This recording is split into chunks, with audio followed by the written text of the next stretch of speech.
So I'm going to upset the flat earthers. I'm sorry in advance, but this is why I am going to upset the flat earthers.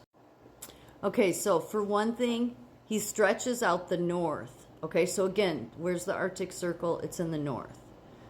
I know that a lot of the flat earthers believe in the flat earth because God says the circle. He's talking about the Arctic Circle. We don't, when looking at Antarctica, we don't call Antarctica the circle. But north is the top. So he's from Job, he stretched out the north over the empty place and hangeth the earth upon nothing. So I know that you guys believe, like, let's say we cut earth in half because you believe it's flat, right? So we take half of it off. Then you think that there's a dome around here on the outside. And the thing is that nobody can get to the firmament. Not from, like, it's not attached, the firmament's not attached to the earth.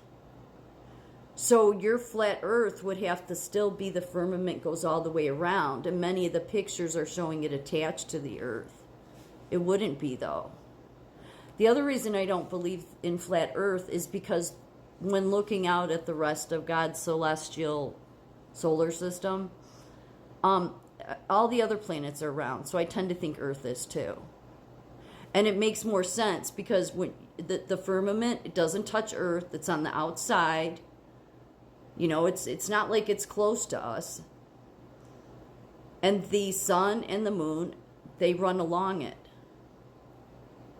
You know, that's why you have, you know, nighttime in different areas of the world. Except for the Arctic Circle, interestingly enough, where they have times like in Alaska and Russia, certain other places that are in that area, the circle, where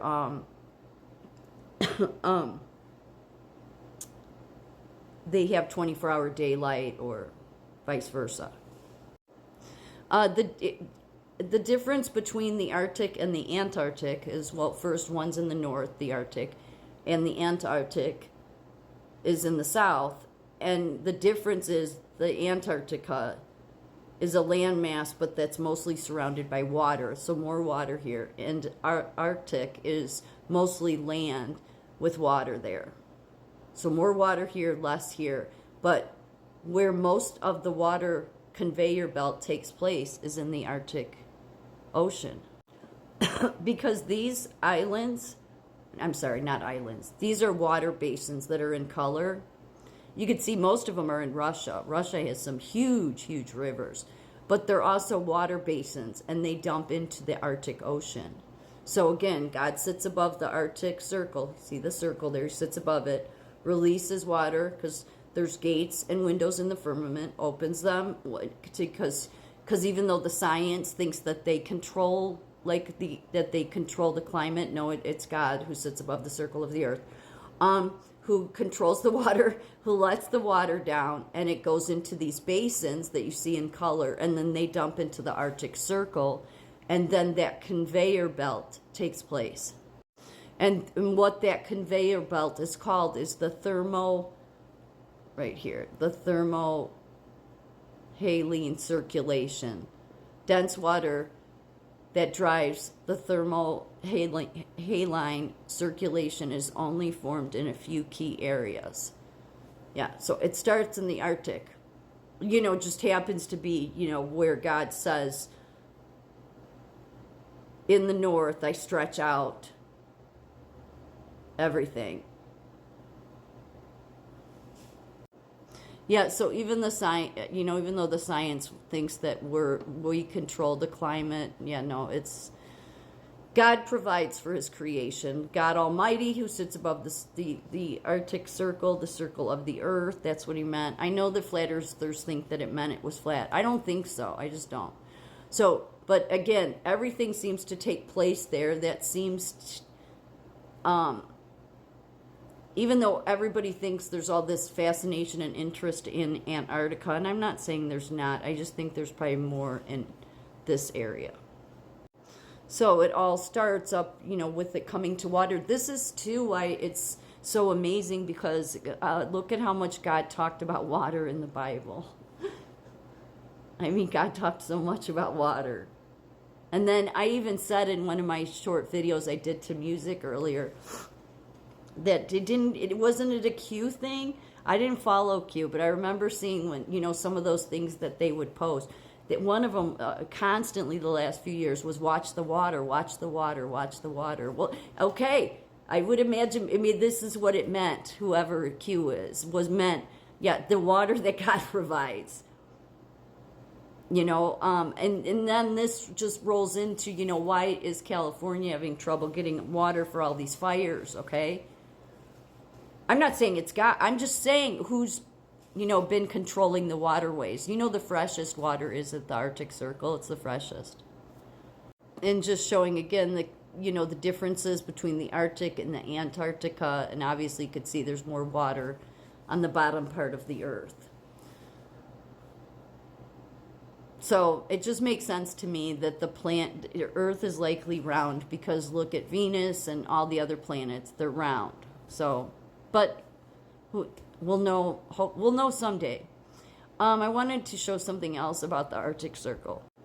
So that you see Greenland and okay, so you see in the middle there Iceland, right? It's a little island, but it's been there forever. But there's another one you can't see here. It's right here where that white dot is. It's called the Jan Mayen Island. It's mostly controlled by Norway. Meteorologists, their Navy, Coast Guard is there. A ton of, obviously, minerals and all of that. This is their beach. But on a map you wouldn't see it. It says here it's an important fishing resource as well. Between the 5th and 9th centuries, 400 to 900 AD, numerous communities of monks originating in Ireland navigated throughout the North Atlantic in leather boats, exploring and sometimes settling in distant islands where their monistic communities could be separated from close contact with others. Strong indicators exist of their presence in the Faroe Island and Iceland before the arrival of the Vikings, and the medieval Gaelic chronicles suggest this as well. A dispute between Norway and Denmark regarding the fishing exclusion zone between Jan Mayen Island and Greenland was settled in 1988, granting Denmark the greater area of sovereignty. Geologists suspect significant deposits of petroleum and natural gas lie below the seafloor of this island. So, they also have an active volcano. You can see it has ice on it there, but yeah, little tiny island though.